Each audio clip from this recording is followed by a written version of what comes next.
N age of Chaucer poetry, Chaucer से पोकाल और चौसर के युग की कविता। Poetry is vast with various forms, features and elements. कविता अपना विभिन्न रूपों, विशेषताओं और तत्वों के साथ बहुत विशाल है। Beowulf is considered to be the oldest example of poetry dating back to 8th century. Beowulf को 8वीं शताब्दी कविता का सबसे पुराना उदाहरण माना जाता है।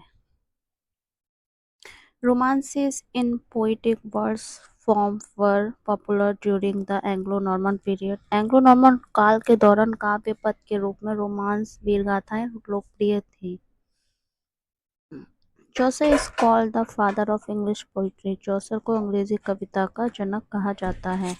His most acclaimed collection of poems, The Canterbury Tales, narrates various pilgrimage tales. उनके कविताओं के सबसे प्रशंसित संग्रह द कैंटरबरी टाल्स में विभिन्न तीर्थ यात्राओं की कहानियों का वर्णन है। English poetry. Poetry is a form of writing that uses not only words but also form patterns of sound, imagery, and figurative language to convey the message. कविता लेखन का एक ऐसा रूप है जो संदेश देने के लिए न केवल शब्दों का बल्कि रूप, ध्वनि के पैटर्न, कल्पना और अलंकारिक भाषा का भी उपयोग करता है। In general, poetry deals with particular things in concrete language since our emotions most readily respond to these things. सामान्य तौर पर कविता ठोस भाषाओं में विशेष चीजों से संबंधित होती है क्योंकि हमारी भावनाएं इन चीजों के प्रति सबसे आसानी से प्रतिक्रिया करती हैं। Poetry plays with meanings when it identifies resemblances और makes comparisons between things. कविता अर्थ के साथ तब खेलती है जब वह चीजों के बीच समानताएं पहचानती है या तुलना करती है। Elements of poetry, rhyme, rhythm. कविता के तत्व, लय।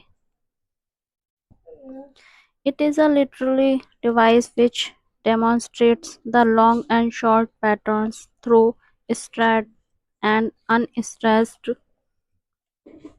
syllables, particularly in verse form. यह एक साहित्यिक उपकरण है जो विशेष रूप से पद्य रूप में स्ट्रेस्ड एंड अनस्ट्रेस्ड शब्दांशों के माध्यम से लंबे और छोटे पैटर्न को प्रदर्शित करता है। Rhythm is writing act as beat does in music. लेखन में लय उसी तरह काम करती है जैसे संगीत में बीट ताल का काम करती है।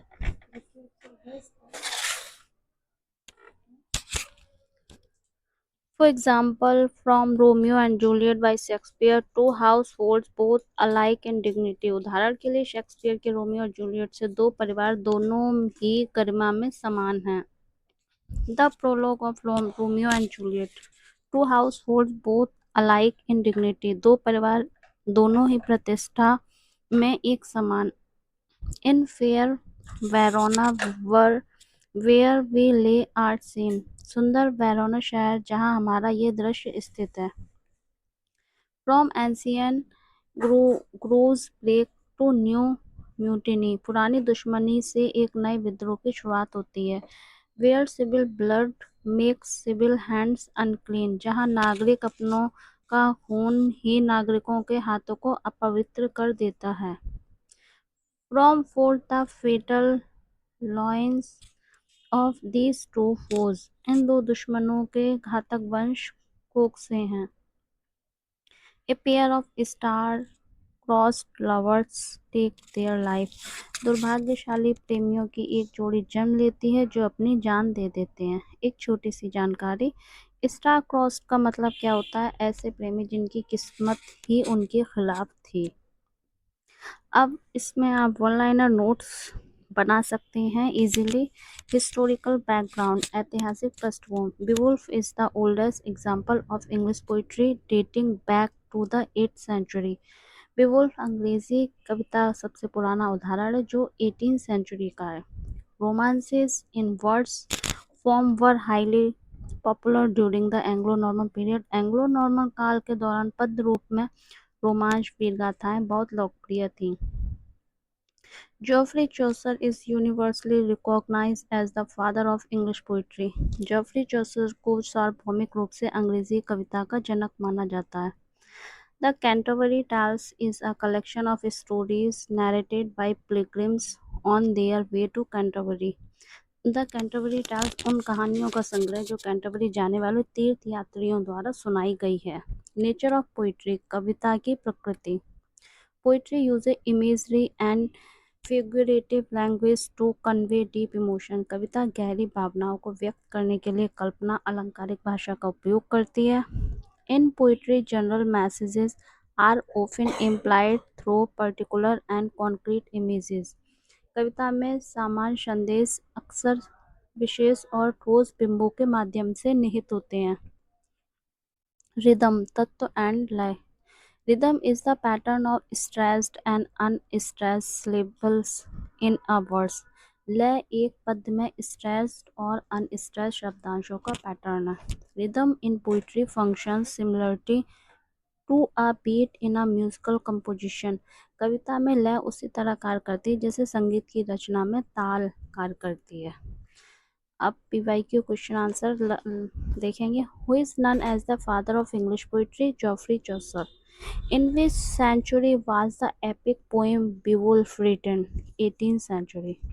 Which work of Chaucer features a group of pilgrims traveling to the shrine of Saint Thomas Becket? चौसर की किस रचना में सेंट थॉमस बैकेट की दरगाह पर जाने वाले तीर्थयात्रियों का समूह का वर्णन है? The Canterbury tiles. Define rhythm in context of literary devices.